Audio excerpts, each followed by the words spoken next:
regarding the racial origin of the Egyptians. What is the big deal, or shall I say, why do most individuals have a hard time? What is it about Egypt that causes most individuals to have a hard time believing that it was originally a black civilization? Sure. Well, the reality of the situation is that ancient Egypt, or Kemet, is the world's oldest documented civilization.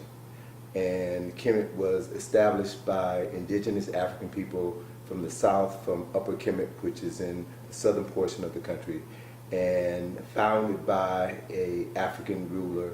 And then there were periods where invaders came in throughout the 30 dynastic period of ancient Kemet, roughly 3,000 years. And in every instance where invaders came in from the north, primarily Asiatics, and then later Greeks, and then later still Romans, in every instance when invaders come in, every force that repelled the invaders came in from the south. So Kemetic civilization is a civilization that began up south in the near the ordinance of the Nile River, coming out of the Blue Nile in Ethiopia, the White Nile coming out of Uganda. So the culture migrated northward down the Nile, and the two Nile rivers join in Khartoum and form the singular Nile Valley, which continues to flow through Sudan and through Egypt and empties into the Mediterranean Sea.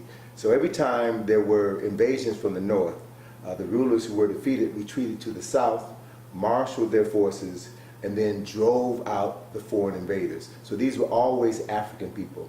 After Kemet fell, and Europeans began to come into Kemet primarily during the time of Napoleon's invasion of Kemet. Napoleon was there from 1790, I think it was 1798 to 1801. And it was Napoleon who brought with him scholars, scientists, artists, and literally jump-started the science of Egyptology. And so when white folk began to look at the history, the culture, the architecture, the engineering that had been developed in ancient Kemet, they could not accept the reality that this ancient civilization had been initiated and maintained by African people, the very people who in the 16th, 17th, and 18th century were being enslaved. So as part of the justification for slavery, they had to deny the African origins of an African country. And so it's madness when you really look at it, that one would put forth the idea, the theory, the lie, that the founders of an African civilization were not African at a time when civilization did not exist anywhere else in the world. So the essence of your question is centered around denying African people their proper place in history so that we can continue to be despised by the people who enslaved us, lynched us, and still hate us simply because of the color of our skin. Now, in the 1950s, Professor George G.M. James had wrote the book Stolen Legacy. Right. And in it, he asserts that Greek philosophy is actually stolen African or Egyptian philosophy. Right.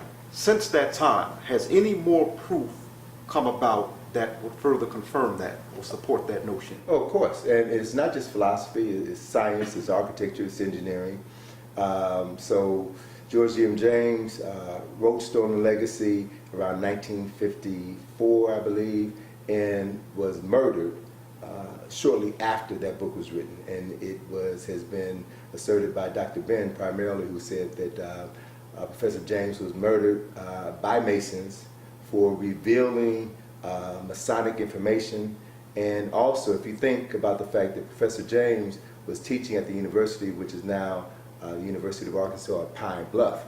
1954, you had Brown versus Board of Education. Around the same time, you have the desegregation of school systems. So the last thing in the world that white folk wanted, the last thing in the world that racists wanted, is some scholar, right, to come out and say that the Greek civilization, which Europeans hold in high regard, was actually built upon a foundation that began in Africa thousands of years earlier. So Professor James's book disappeared shortly after his murder and did not resurface until 1976, when Dr. Asa Hilliard, who was at San Francisco State, gave a copy that he had to a colleague of his, who then reprinted it and then put that book back in circulation. So back in the 1970s, Sheikh Diop at the Cairo Symposium, 1974, had done similar studies to show the African origins of an African culture and civilization. He also created the melanin dosage test, where he as a chemist was able to illuminate the skin of royal mummies in the Cairo Museum, count the melanocytes in their skin, and show that scientifically this skin, the melanocytes in his skin, in the skin of these royal mummies, can only be found in the skins of people who were classified as African people to this very day. And then one of the latest updates, if you will, of George G. James's Stolen Legacy publication is a book written by Dr. Teofilo Benga, who was a colleague of Sheikh Diop. And that book is entitled African Philosophy, the Pharaonic Period. And what he's done is to literally take some of the same concepts and ideas of Kemetic origins of philosophy, science, astronomy, mathematics, and medicine, and he took the actual Kemetic text, the Medu Neter text, which he then translated and then transliterated so that there was no doubt whatsoever as to the African origins of the very same things that Professor George G. James was murdered for writing several decades earlier. So what we want to know, you've lectured extensively, speaking of African origins, you've lectured extensively on the African origins of Christianity and Judaism and Islam. Yes. Is there further proof, if you would, that substantiates, we've heard many African-centered scholars such as yourself, Ben and Clark, say that the stories that we read in the Bible are nothing more than rehashed stories. Exactly. Is there further proof of this? And the reason we're asking, of course, we've seen people attempt to debunk this notion. Of course. And I would say that people who attempt to debunk this notion are just doing that, attempting. They're not debunking it because the evidence is solid. The evidence is clear. And Napoleon was in Egypt for 3 years. Napoleon was responsible for finding an object that was called the Rosetta Stone.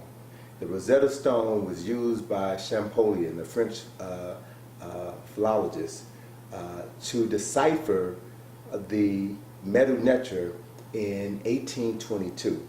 Now, the deciphering of Medu Neter in 1822 made it possible for Europeans to read what was written on the temples and the walls and the papyri, which had been, that knowledge, the ability to read Medu Neter had been lost for 1,300 years after a Roman emperor by the name of Justinian closed the last Kemetic temple at Philae, which was the last temple in Kemet where Medu Neter had been written. His justification for closing down the temple was because he wanted to eliminate all of the evidence that proved that Christianity was built on the backbone of Kemetic philosophy and spiritual traditions. So now that Medu Neter had been translated, scholars then went back into Kemet, armed with the ability to read this language, and they found on the walls of temples at Philae, on the walls of the temple at Abydos, on the walls of the temple at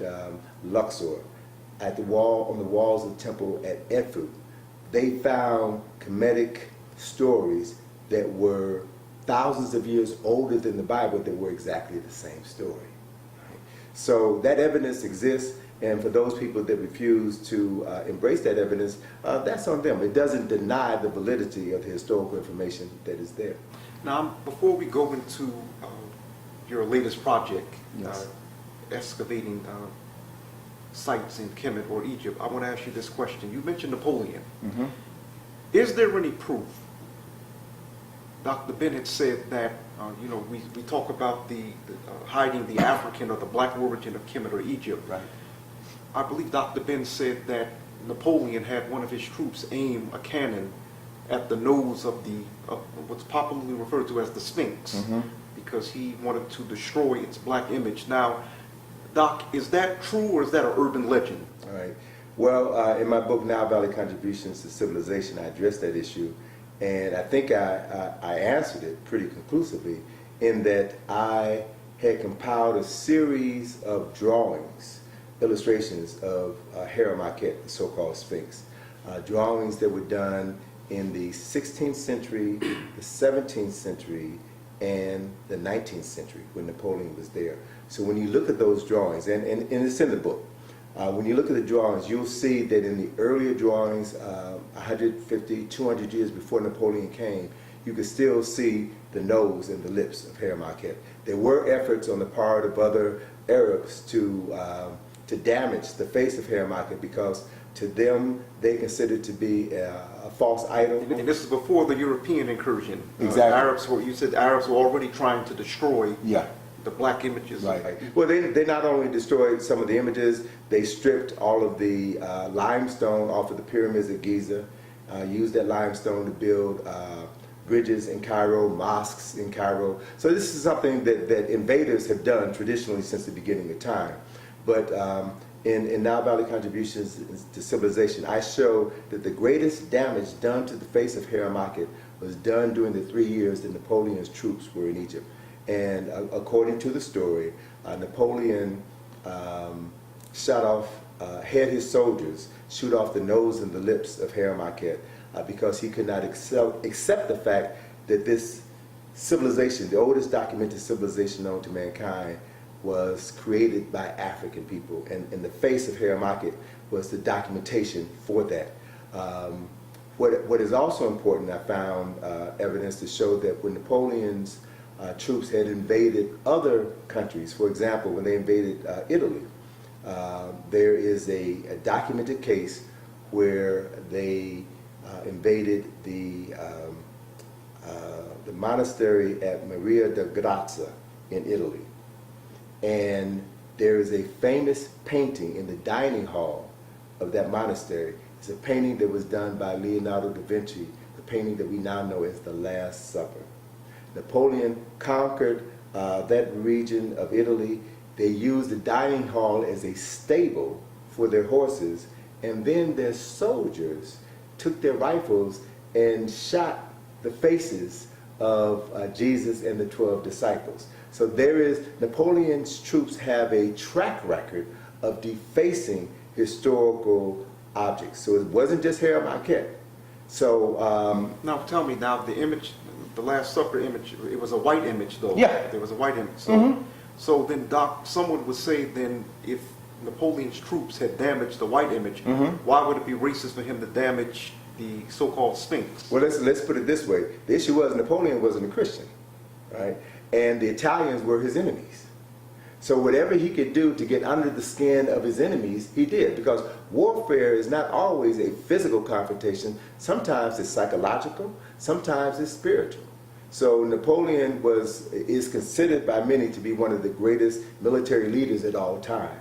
And it wasn't just because he conquered people physically, he also conquered their minds. And that is a part of the oppressing of your enemy and your prisoners of war. He was racist as well, but that's another story.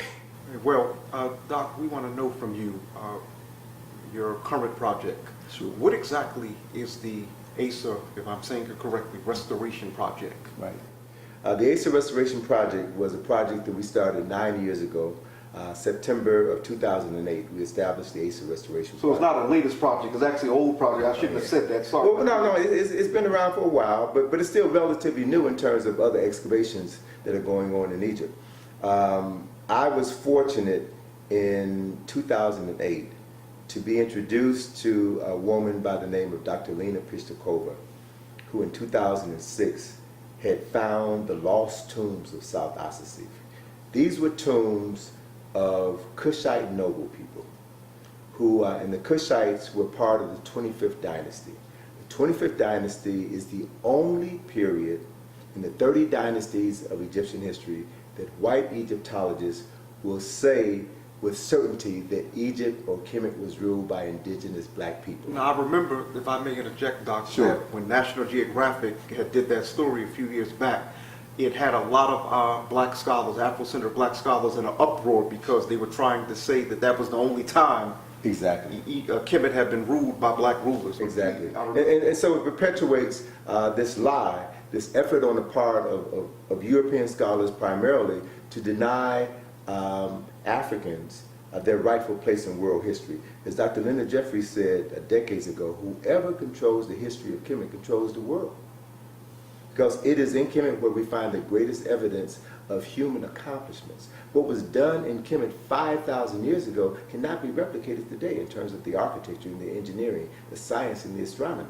So why on earth would white people acknowledge that Africans had these skills when the Europeans themselves, i.e. the Greeks and the Romans, didn't possess those skills? So they lie to cover it up, and they have to perpetuate that lie in order to maintain their false sense of superiority. But so the 25th dynasty were Africans from Kush who came in around 750 BC to restore the land of their ancestors. Those were their words. Kemet had been conquered by Assyrians who had placed puppet rulers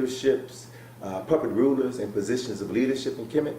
And so it was an African king by the name of Kashta who initiated the first effort on the part of these Kushite noble people and kings to come in and rescue the land of their ancestors. They ultimately did and established the 25th dynasty. And so the first 25th dynasty tombs that were built on the west bank of Luxor near the Valley of the Kings were built for two Kushite noble people. The first was Karabashkin, who was the mayor of Waset. Waset is the city that we now know as Luxor. Luxor and Karnak, which are double cities, was at that time, from the 18th dynasty on, was at that time the spiritual and political capital of Kemet. So what Karabashkin was responsible for was rebuilding the spiritual and political capital of Kemet after the foreigners had been driven out. The second Kushite tomb built at that site was for a man by the name of Karakamen. Karakamen was a priest at the temple of Karnak. This concludes part one of our